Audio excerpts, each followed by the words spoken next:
Olá, meu povo do oitavo ano, tudo bem com vocês? Pois é, essa semana eu até esqueci de colocar, vou colocar aqui embaixo bem grande. Essa semana nós vamos fazer a correção do PET 6 de História do oitavo ano, a semana 4. Gente, encerramos o PET 6. Tá longo, né? Esse sistema remoto, mas nós vamos conseguir vencer juntos, ok? Vamos lá? O nosso tema hoje é o fim da escravidão no Brasil e o título é maravilhoso, Liberdade, Liberdade, que é um samba enredo de uma escola de samba. Liberdade, Liberdade foi o nome de uma minissérie, foi o nome de uma novela. Para mim é um título muito sugestivo e muito bacana. Vamos lá?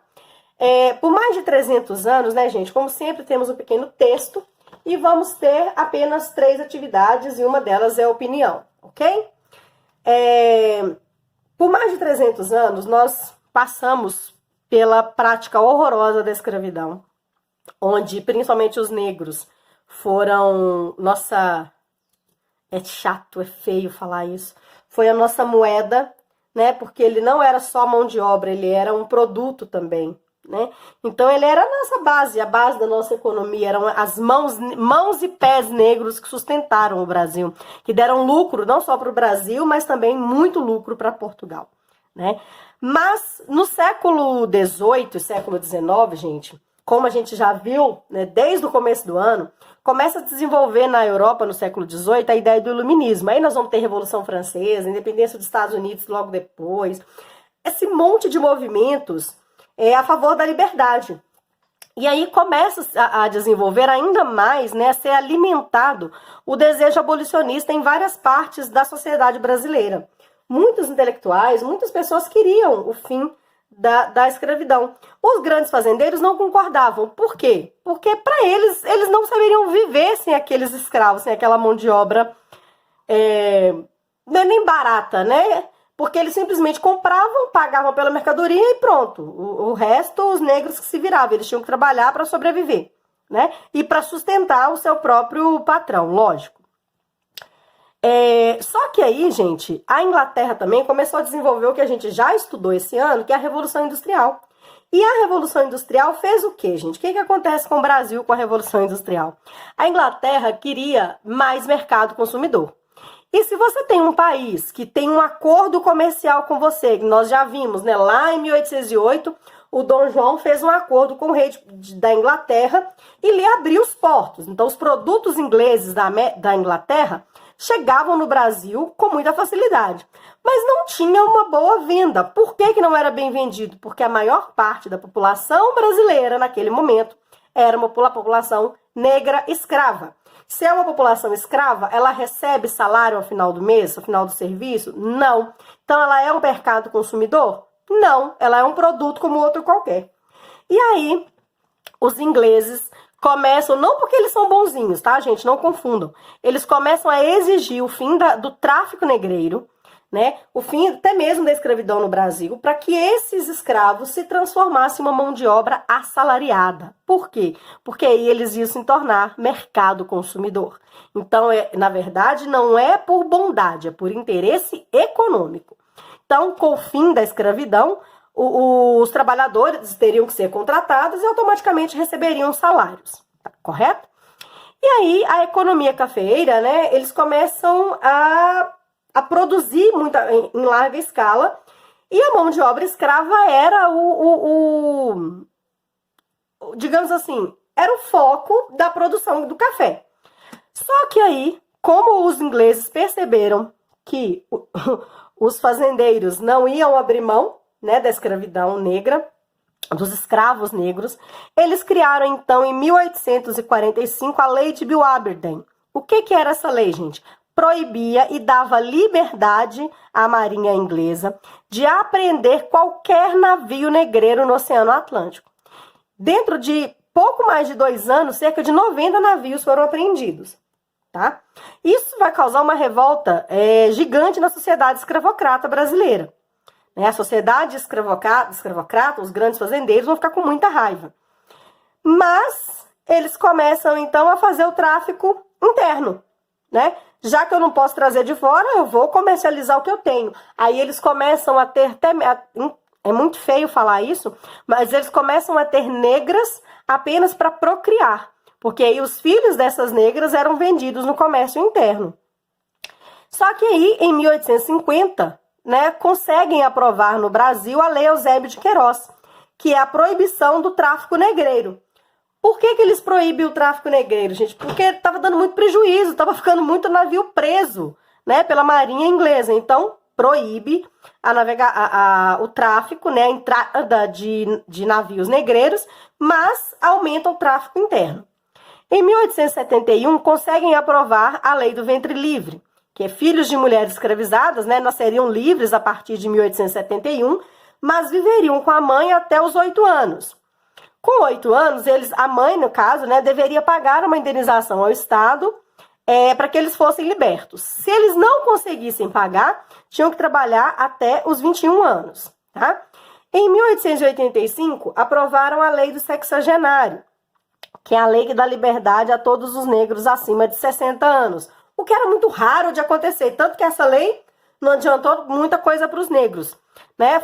É uma lei mais para inglês ver mesmo, sabe? Assim, tipo, vamos criar as leis que os ingleses vão ver que a gente está fazendo alguma coisa, mas que não ajudava muita coisa, né? Só que mesmo quando completavam 60 anos, eles tinham que trabalhar 3 anos para o fazendeiro como forma de indenização. Já na década de 80, né, no século XIX, os setores abolicionistas, né, eles passaram a pressionar ainda mais para o fim da escravidão. Os quilombos aumentavam cada vez mais. E aí, no dia 13 de maio de 1888, a princesa Isabel está como imperatriz do Brasil, porque o pai dela foi para Portugal, então ela aproveita a ida do pai para Portugal e assina a Lei Áurea, determinando o fim da escravidão. Esse fim da escravidão ajudou aos negros? Na minha opinião, não. Primeiro, porque eles não tinham para onde ir, né? Então, muitos deles continuaram nas fazendas, porque eles não tinham. O que eu vou fazer agora? Eu não sei fazer outra coisa, eu não sei ler, não sei escrever, eu não sei outra atividade a não ser trabalhar nessa lavoura de café. Então, muitos, mesmo libertos, continuaram nas terras dos senhores, para ter aonde morar e o que comer, tá? Então, não adiantou muito. Essa partezinha aqui eu deixei para agora, pra gente fazer juntos, ok? Os recém-libertos, gente, olha só que doido, entravam em acordo com os senhores para continuar trabalhando nas fazendas, em troca de algum sustento, e nas áreas urbanas, Rio de Janeiro e São Paulo era o ponto principal, eles buscavam algum sustento, realizando serviços considerados perigosos para a elite dominante. Que tipo de serviço era esse, gente? Qualquer um, tá? Principalmente aqueles que iam dar mais trabalho ou que eram, digamos assim, menosprezados pelos brancos, né? Pela elite. E muitos negros vão criar outras funções, como, por exemplo, a negra de tabuleiro. Elas começam a fazer os seus quitutes, né? Os seus doces, as suas comidas típicas e vender nas ruas, né? Era muito comum. O negro de aluguel também era muito comum. Às vezes tinha um senhor que não tinha condições de manter o seu escravo, ele acabava alugando para outros, né? Então, começa a ter várias outras atividades. A Lei Áurea foi um grande alento aos humanos escravizados, uma vez que concedia-lhes o direito inalienável de serem livres, mas não resolveu o grave problema do preconceito racial da elite branca dominante. Isso não resolveu até hoje, né, gente? A abolição não resolveu o problema do preconceito. O que vai acontecer? Muitos negros recém-libertos, eles começavam a ter serviços aviltantes e precárias moradias em cortiços, que aí vão proliferar o que a gente conhece hoje como as periferias, as comunidades, e com um grande número de doenças naquelas regiões, né? Doença porque é pobre, professora? Não, gente, nunca, tá? A doença é porque muitas pessoas moravam no mesmo lugar. Infelizmente, o governo não estava nem um pouco interessado. E como continua, né, gente? Nem um pouco interessado nas minorias. E eles não tinham saneamento básico, não tinham uma moradia adequada, não tinham assistência nenhuma, tá? De acordo com o texto, qual a teoria mais aceita sobre os motivos dos interesses ingleses em extinguir a escravidão no Brasil? Era o interesse econômico em aumentar seu mercado consumidor, uma vez que sua crescente produção industrial necessitava de mais compradores. O fim da escravidão no Brasil iria favorecer a contratação de assalariados, possíveis consumidores dos produtos ingleses.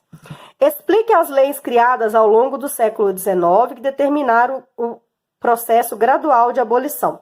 Eu já li e expliquei anteriormente, então vou só grifar. Lei de Bill Aberdeen, que é a autorização para a Marinha da Inglaterra de prender os navios negreiros. Lei Eusébio de Queiroz, em 1850, que é o fim do tráfico negreiro. 1871, Lei do Ventre Livre. Tá? Eu vou apenas grifar as leis. Em 1885, Lei do Sexagenário. E no dia 13 de maio de 1888, a Lei Áurea, assinada pela Princesa Isabel. Atividade 3. Na sua opinião, a abolição resolveu definitivamente o processo de discriminação das pessoas negras na sociedade brasileira? Essa resposta é pessoal. A minha opinião, não. Para mim, apenas aumentou e tem aumentado constantemente. Vimos aí na sexta-feira o assassinato, a morte, né, no caso de um cidadão, de um senhor negro, um senhor nada, né, um jovem, 40 anos de idade, morto na porta do Carrefour, uma loja extremamente, né, rica, importante aí, mas que pelo jeito, né, não tá afetando muito. Ai, ai. Pois é, gente, ficamos por aqui com o nosso PET 6, a semana 4. Espero que todos estejam bem e podem me procurar de acordo com suas necessidades, de acordo com suas dúvidas, ok? Abraços, fiquem com Deus.